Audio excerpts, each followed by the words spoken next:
Hello बंधु। तो video number part 2, ये कौन सा वीडियो है? ये वीडियो है part number 2। Part number 2 video में आपका स्वागत है। इससे पहले हम पार्ट 1 वीडियो बना चुके हैं। यदि अभी तक आप नहीं देखे हैं तो डिस्क्रिप्शन में लिंक दिया गया है, आप उस लिंक से जुड़ करके वीडियो नंबर पार्ट 1 को आप देख सकते हैं। मैं अभी कंप्लीट आपको क्लास 12th का मैथ करवाने वाला हूं। जो बच्चे अभी क्लास 12th में हैं और जो बच्चे क्लास 12th में पढ़ना चाहते हैं, आप हमारे channel Rakesh online classes LKP से जुड़ सकते हैं अपने पढ़ाई को बेहतर बनाने के लिए। तो वीडियो नंबर पार्ट 1 पहले देख लीजिए, बिल्कुल बेसिक है। इसके बाद आपको कहीं कुछ और देखने की जरूरत ही नहीं पड़ेगी। आज के वीडियो में हम बात करेंगे आव्यूह की कोटि। आव्यूह की कोटि, पहला नंबर इसमें आपको क्या क्या मिलेगा? तो इसमें आपको सबसे पहला नंबर आपको मिलेगा बिल्कुल बेसिक बातें। क्या क्या मिलेगा उस बातों को ध्यान से सुनिए। सबसे पहला नंबर आपको मिलेगा बिल्कुल बेसिक चीजें। दूसरा नंबर क्या मिलेगा? Complete theory. Complete theory, theory के साथ साथ ही आपको क्या मिलेगा? कॉन्सेप्ट मिलेगा। क्या मिलेगा? कॉन्सेप्ट। तो आपको मिलेगा कॉन्सेप्ट। कॉन्सेप्ट देने के बाद हम आपको करवाएंगे एक्सरसाइज प्लस एग्जाम्पल और प्लस विविध मिसलेनियस। ये सारा टॉपिक हम आपको राकेश ऑनलाइन क्लासेज LKP पर करवाएंगे पूरा डिटेल से। तो आइए पहले हम समझते हैं कि आव्यूह का कोटि क्या है। कोटि के बारे में हम लोग थोड़ा सा डिस्कस कर चुके हैं। कोटि ध्यान से देखिए इसके बारे में। चलिए हम थोड़ा सा पहले लिख लेते हैं, फिर हम वार्तालाप करते हैं। चलिए, तो यहां पर लिखने के बाद मैंने लिखा है कि जब किसी आव्यूह, अब आव्यूह क्या होता है कि जो भी कोई आयताकार सजावट के अंदर में लिखा हो, कोई भी चीज जो आयताकार सजावट के अंदर में लिखा हो, ठीक है, ये मैंने लिख दिया। अब इस आव्यूह में m पंक्ति, 2 पंक्ति हैं एवं n स्तंभ, कुल मिलाकर के 3 स्तंभ हैं। तो उसे हम m/n कोटि, ये जो 2/3 बना है, इसी को हम लोग कहते हैं कोटि। इसका मतलब यह जो आव्यूह है वो 2/3 कोटि का आव्यूह है। कितने का है? 2/3 कोटि का। तो कभी भी आव्यूह की कोटि की परिभाषा आपको रटनी होगी तो रटने की जरूरत ही नहीं है। वैसा आव्यूह जिसमें m पंक्ति एवं n स्तंभ हो तो m/n ही उसकी क्या कहलाएगी? कोटि कहलाएगी।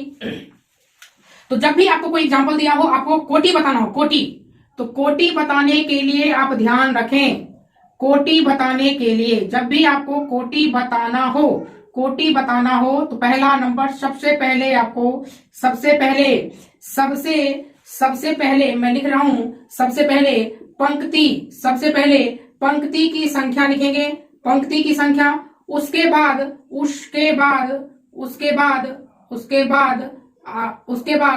स्तंभ की संख्या लिखेंगे, उसके बाद स्तंभ की संख्या को लिखेंगे। ये नियमावली है कि कभी भी क्योंकि आप पहले स्तंभ बाद में कोटि, कोई कोटि तब कोई पहले स्तंभ फिर पंक्ति ऐसे करके लिखेगा तो फिर दिक्कतें होगी ना। इसीलिए गणित में थोड़ा सा रूल बनाया गया, नियम बनाया गया कि इस सिस्टम से चलना है कि सभी को जिसको कोटि लिखना होगा पहले पंक्ति की संख्या बाद में स्तंभ की संख्या लिखेंगे और फाइनली जो आंसर आएगा वही उस आव्यूह की क्या कहलाएगी? कोटि। आप हमें ये बताइए कि इस आव्यूह की कोटि क्या होगी? आराम से ध्यान सुनिए। मैंने आपको एक आव्यूह दिया है, आपको बताना है कि इस आव्यूह की कोटि क्या होगी। जरूर कमेंट किया कीजिए। बिल्कुल सही, आपने कमेंट किया, मैंने आपको देखा, आप हमेशा महसूस हो रहे हैं कि आप लोग बगल में बैठ के पढ़ रहे हैं। तो आपने कमेंट किया कि इसमें टोटल 2 पंक्ति है और कुल मिलाकर के 4 स्तंभ है। इस प्रकार से 2/4 कोटि का ये आव्यूह हुआ। ये आव्यूह जो है 2/4 कोटि का हुआ। अब इसका अगला जो टॉपिक है वो है आव्यूह की समानता। हम लोग अभी तक ये पढ़ चुके हैं अवयव क्या है, निरूपण कैसे करते हैं, उसके अवयव के बारे में, उसके कोटि के बारे में डिस्कस कर चुके हैं। अब हम यह डिस्कस करना चाहते हैं कि जो अवयव होता है, अवयव आप समझ गए होंगे कि जो आयताकार सजावट होता है और उसके अंदर जितने भी अवयव रहते हैं उस सबको अवयव कहते हैं। तो जो अवयव होते हैं वह अवयव समान कब होंगे? आप खुद कॉमन सेंस लगाइए और बिल्कुल समझने का प्रयास कीजिए और आप हमें ये बताइए, क्या मैं यहां जो एग्जाम्पल लिख रहा हूं, क्या ये एग्जाम्पल देख करके आप बता सकते हैं कि ये जो अवयव है और ये जो अवयव है वो बराबर है? क्या आपको ऐसा लग रहा है? मैं कोटि की थोड़ा सा चर्चा कर देता हूं। ये 2x2 कोटि की है और ये 2 रो 3 कॉलम है, इसलिए 2x3 कोटि है। तो मैं आपसे ये पूछना चाह रहा हूं, क्या ये अवयव इस अवयव के बराबर है? आप खुद अपने आप से पूछ के देखिए, शायद आपको अनुभव होगा, प्राप्त हो रहा होगा कि जी बिल्कुल ये तो अवयव समान नहीं है। डेफिनेटली आप बिल्कुल सही कह पा रहे हैं, ये अवयव समान नहीं है। तो मैं आपसे पूछना चाहता हूं, तो चलिए मैं आप ही की बात की चर्चा करता हूं। अब आप हमें ये बताइए, यदि मैं यहां पर मैं आपसे ये वार्तालाप करना चाह रहा हूं, ध्यान से देखिए और आप हमें ये बताइए, क्या ये अवयव बराबर है? क्या ये अवयव समान है? अब आप इस प्रश्न का, ऊपर वाले में तो आपने नकार दिया, अब आप हमें ये बताइए कि क्या ये दोनों अवयव समान है? बोलिए। बिल्कुल, ये अवयव समान नहीं। आप बोल रहे हैं क्या? है। कुछ बच्चे कमेंट कर पा रहे हैं, समान है। बहुत सारे बच्चे कह रहे हैं नहीं समान नहीं है। तो बहुत सारे बच्चे यहां पर कमेंट कर पा रहे हैं कि सही है, कोई कह रहे हैं नहीं समान नहीं है, जैसा कि मैं देख पा रहा हूं। चलिए, तो आप लोगों का आंसर ध्यान से देखिए। ऐसा तो लग रहा है कि इस डिब्री में जो चीज है वही डिब्री में यहां भी है, जो चीज यहां है वही चीज यहां, लगभग जैसे साइज के हिसाब से मैं आपको दिया 2 कार्टून, 1 कार्टून 2 कार्टून, तो आपने दोनों कार्टून को बिना खोले आपने देख लिया और आप बता दें कि हाँ ये भी वही कार्टून है, ये भी वही कार्टून है, कार्टून दोनों क्या है? समान है। तो आपने देखा कार्टून दोनों समान है।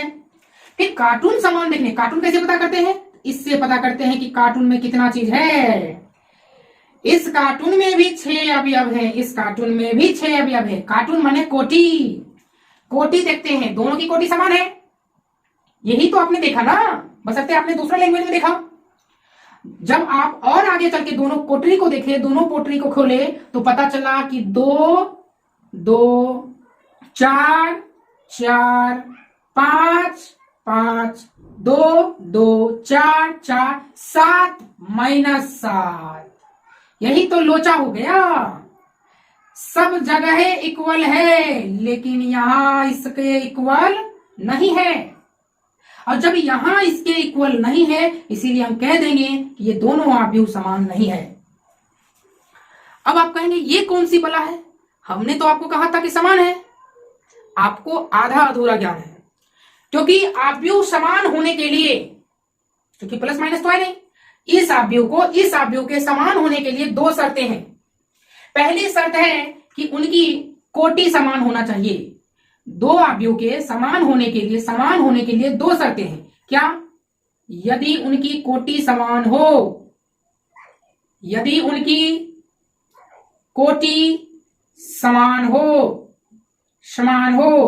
उनकी कोटि समान हो। दूसरा क्या?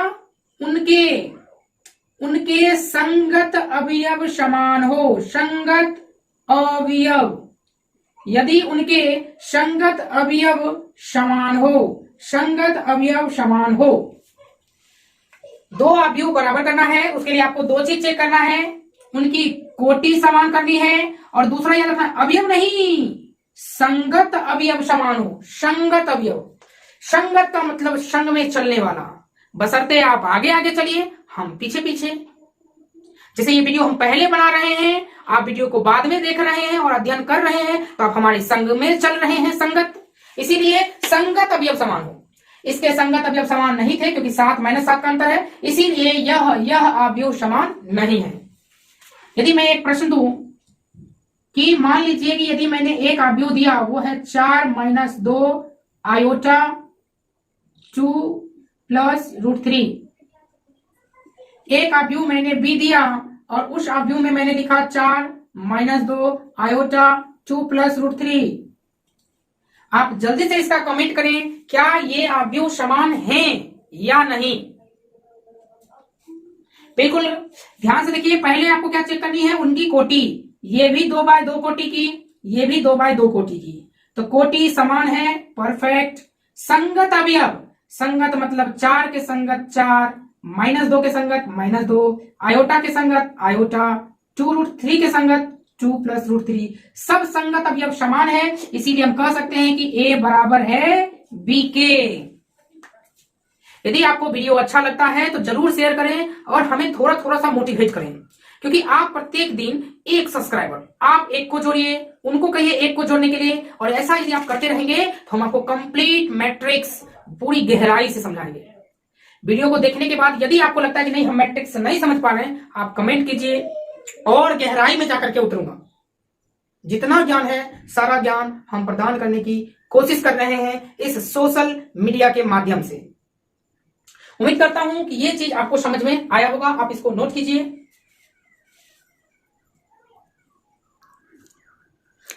आइए आगे हम स्टडी करते हैं अब अवयव के प्रकार पर। आगे टाइप ऑफ अवयव यानी टाइप्स ऑफ मैट्रिक्स।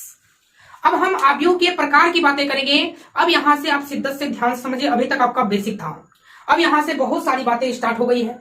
तो इस परिभाषाओं को समझने के लिए पहले आप छोटा सी चीज समझें कि कोई भी अवयव का यदि हम गणित में परिभाषा देना चाहें, गणित में शॉर्टकट, तो उस अवयव को गणित में AIJ/M/N लिखते हैं। M/N कोटि कहलाता है और ये अवयव का सिंबल है।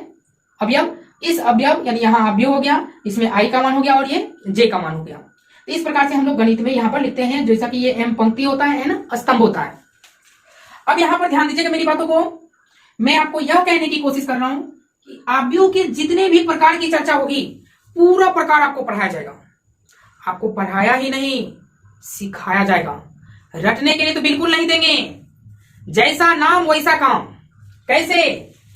देखिए ध्यान से, पंक्ति अवयव, पंक्ति अवयव यानी वैसा अवयव जिसमें केवल एक पंक्ति हो, वैसा अवयव। पंक्ति समझ चुके हैं ना जी? बिल्कुल। वैसा अवयव जिसमें केवल एक पंक्ति हो उसे पंक्ति अवयव कहते हैं। आइए लिख लेते हैं। मैंने कहा वैसा अवयव जिसमें केवल एक पंक्ति हो उसे पंक्ति अवयव कहते हैं। उसे पंक्ति अवयव कहते हैं। कौन सी अवयव कहते हैं? पंक्ति अवयव कहते हैं। इसमें ध्यान से, एक बड़ी महत्वपूर्ण बात है, इसमें एक से अधिक स्तंभ हो सकते हैं। एक से अधिक स्तंभ हो सकते हैं। इसमें एक से अधिक स्तंभ हो सकते हैं। कितने? एक से अधिक। आइए फिर समझिए, वैसा अवयव जिसमें एक पंक्ति हो। देखिए कितना पंक्ति है? एक पंक्ति। मैंने कहा एक पंक्ति एक हो, लेकिन एक से अधिक स्तंभ हो सकता है। इसमें स्तंभ कितने हैं? एक। वैसा अवयव जिसमें सिर्फ एक पंक्ति हो, बताइए कितने पंक्ति हैं? एक। पंक्ति एक ही होगा, लेकिन स्तंभ एक से ज्यादा भी हो सकता है। इसी प्रकार से आप इस उदाहरण को भी कह सकते हैं। कितने पंक्ति हैं? एक, जबकि स्तंभ कितने हैं? 5। इस प्रकार से ये जितने भी एग्जाम्पल मैंने लिखा है, इस सभी एग्जाम्पल में एक पंक्ति है, जबकि स्तंभ एक से क्या है? अधिक। तो आपको पंक्ति देखना है। पंक्ति कितनी होनी चाहिए? एक। इसको हम लोग पंक्ति अवयव कहते हैं। इसको हम गणित में परिभाषा लिखे, A बराबर AIJ/M/N। यदि ध्यान से देखिए क्या चेंज नहीं हो रहा है? एक एक एक, मतलब M का मान क्या हो रहा है? एक। तो जब भी ये परिभाषा लिखा रहे तो आप समझ जाइए किसकी परिभाषा है? पंक्ति अवयव की। अब आइए स्तंभ अवयव, तो बिल्कुल कहेंगे वैसा अवयव जिसमें स्तंभों की संख्या कितनी हो? एक हो। वैसा अवयव जिसमें स्तंभों की संख्या एक हो उसे स्तंभ अवयव कहते हैं। एक स्तंभ हो, देखिए कितने स्तंभ हैं? एक। कितने स्तंभ हैं? एक ही तो स्तंभ है ना। अब बताइए कितने स्तंभ हैं? एक। ये सभी के सभी एक स्तंभ वाले अवयव हैं, इसीलिए इसे स्तंभ अवयव कहा जाएगा। अगला है एकल अवयव, वैसा अवयव। अच्छा, इसकी गणितीय परिभाषा देखें तो आप ध्यान दीजिएगा, इसकी कोटि 1/1, इसकी कोटि 1 2 3, 3 गुना 1, इसकी कोटि 4/1। क्या चीज नहीं बदल रहा है? तो लास्ट वाला 1, अर्थात a बराबर aij, ठीक है, m/n होगा। लेकिन लास्ट नहीं बदल रहा है, इसलिए n का मान कितना होगा? 1 होगा। अगला है एकल अवयव। मैंने जैसे कहा, नाम से ही परिभाषा है, ऐसा अवयव जिसमें एकल यानी एक अवयव हो, ऐसा अवयव जिसमें एक अवयव हो। बताइए, एक अवयव है, ऐसा अवयव जिसमें केवल एक अवयव है, ऐसा अवयव जिसमें केवल एक अवयव है, उसे एकल अवयव कहते हैं। इसकी कोटि क्या हो जाएगी? 1/1, 1/1, 1/1। तो यदि इसकी हम गणितीय परिभाषा देना चाहें तो aij m/n तो चलेगा ही चलेगा। लेकिन आप खुद सोचिए, इसमें m की वैल्यू n की वैल्यू के क्या है? बराबर, और वो भी खास करके इस सब की वैल्यू कितनी हो रही है? 1 हो रही है। तो इस वीडियो में हम लोग मात्र 3 ही परिभाषा देखेंगे। अगले वीडियो को देखने के लिए आप हमारे channel Rakesh online classes LKP को जरूर सब्सक्राइब करें। मिलते हैं अगले वीडियो में, तब तक के लिए tata bye bye, take care. आप अपना ध्यान रखें, बेहतर प्रयास करने का कोशिश करें। मैं आपको कोशिश करूंगा कि मैथ से डर ना लगे, एकदम बेसिक बातें बता रहा हूं। आप वीडियो को एक बार और वॉच कर लिया कीजिए, आपको डेफिनेटली क्लियर हो जाया करेगा। ठीक है, मिलते हैं अगले वीडियो में।